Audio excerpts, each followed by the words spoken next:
கொத்தரங்காய் பறிச்சுட்டு போய் கொத்தரங்காய் பொரியல் செஞ்சுக்கலாம் வாங்க. பறிச்சுட்டு போயிடுவோம்.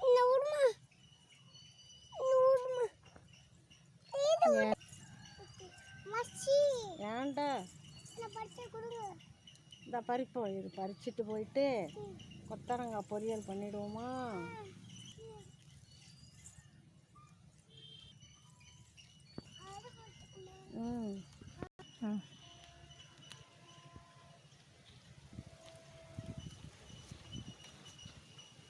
பறிச்சுட்டு போயிட்டு நான் செய்கிற போது உங்கள்கிட்ட காமிக்கிறேன்.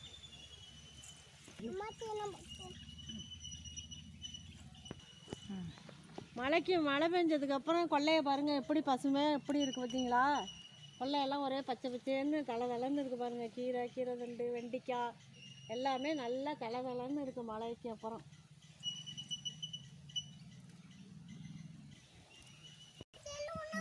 பாருங்க பரங்கி செடியெல்லாம் எப்படி இருக்குது பாருங்கள். இந்த மாதிரி வெயில் அடிக்க ஆரம்பித்தோன்னா எல்லாமே நல்லா காய்க்க ஆரம்பிச்சிடும். காய்க்கிற போது நான் உங்கள்கிட்ட காமிக்கிறேன் பறிக்கிறப்போ. அரிக்குமா போமா வா. இந்த பாருங்க எங்கள் கொல்லையிலேயே முருங்கை மரமும் இருக்குது. இப்போ நான் இன்றைக்கி கைனி சாறு தான் வைக்க போகிறேன். அதனால் முருங்கைக்கீரையும் கொஞ்சம் பறிச்சுக்கிட்டு போயிட்டு கைனி சாறு வைக்கிறோம். செய்கிற போது உங்கள்கிட்ட நான் காமிக்கிறேன் எப்படி வைக்கிறதுன்னு காமிக்கிறேன்.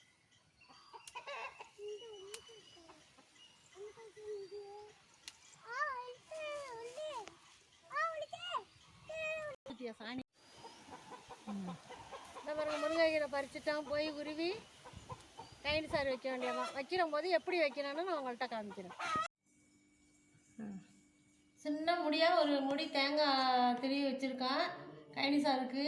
இவ்வளோ கொஞ்சோண்டு சோம்பு கொஞ்சம் ஜீரகம் இது மூணையும் சேர்த்து அரைச்சிக்குவோம். அரைச்சிட்டு வந்து இப்போ வாங்க கைனி சாறு வச்சுக்குவோம். ஒரு பாத்திரம் அடுப்பில் வச்சுருக்கேன். வச்சுட்டு இது 2வது நடை களைவோம்ல. ஃபஸ்ட்டு களைஞ்சிட்டு அடுத்த தண்ணி எடுத்து அதை ஊற்றிக்குவோம். உங்களுக்கு எவ்வளவு தேவையோ அதுக்கு தகுந்த மாதிரி ஊற்றிக்குங்க. இது அப்படியே நல்லா கொதிக்கட்டும். கொதித்தோன்னா நான் என்னென்ன போடுறேன்னு உங்கள்கிட்ட காமிக்கிறேன். நல்லா தண்ணி கொதிச்சுட்டு இப்போ ஒரு தக்காளி கரைச்சி வச்சுருக்கேன். அதையும் இதில் ஊற்றிக்குவோம்.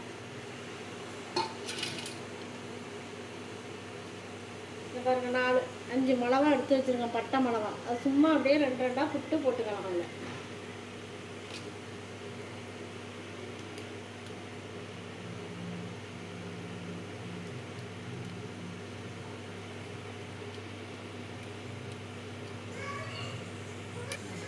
வெங்காயம் கொஞ்சம் அரிஞ்சு வச்சுருக்கேன். அதையும் இதோட போட்டுருவோம்.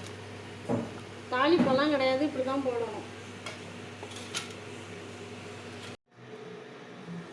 தேவையான அளவுக்கு உப்பு போட்டுக்குவோம். கொஞ்ச நேரம் கொதிக்கட்டும். நல்லா கொதிச்சுட்டு இப்போ கீரையை போட்டுக்குவோம்.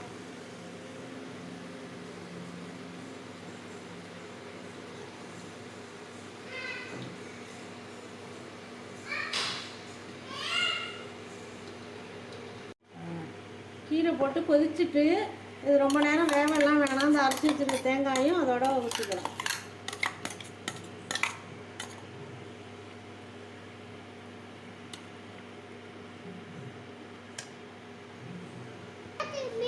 அவ்வளோதான் கைனி சாறு ரெடி ஆகிட்டு ஆஃப் பண்ணி வச்சுருவோம். வச்சு தின்னு பார்த்துட்டு எப்படி இருக்கணும் கமெண்ட் பண்ணுங்க. இப்போ வாங்க கொத்தரங்காய் பொரியல் செஞ்சுருவோம். வாங்க கொஞ்சமாக எண்ணெய் ஊற்றிடுறேன். எண்ணெய் கொஞ்சம் சூடாகட்டும்.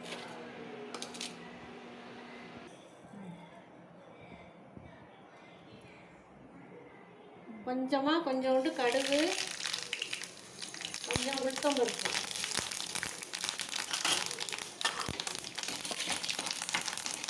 நம்ம காய் எவ்வளோ செய்கிறோமோ அதுக்கு தகுந்த மாதிரி உளுத்தம் பருப்பையும் கடுகையும் போட்டு வேண்டியதான்.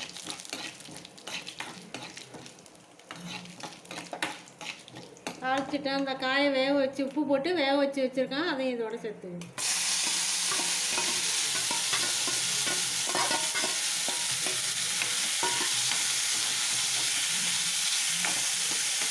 உப்புக்கு கலந்து மிளகாத்தூள் அரைச்சி வச்சுருப்போமா அதில் கொஞ்சோண்டு ஒரு 1/2 ஸ்பூன் அளவுக்கு போட்டுக்கிறேன்.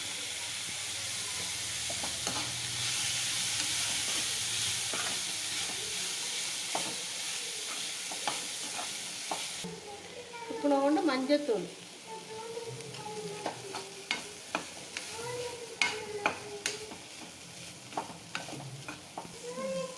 வச்சாச்சு. கொஞ்சம் தேங்காய் திரி வச்சுருக்கோம், அதையும் போட்டுக்கலாம்.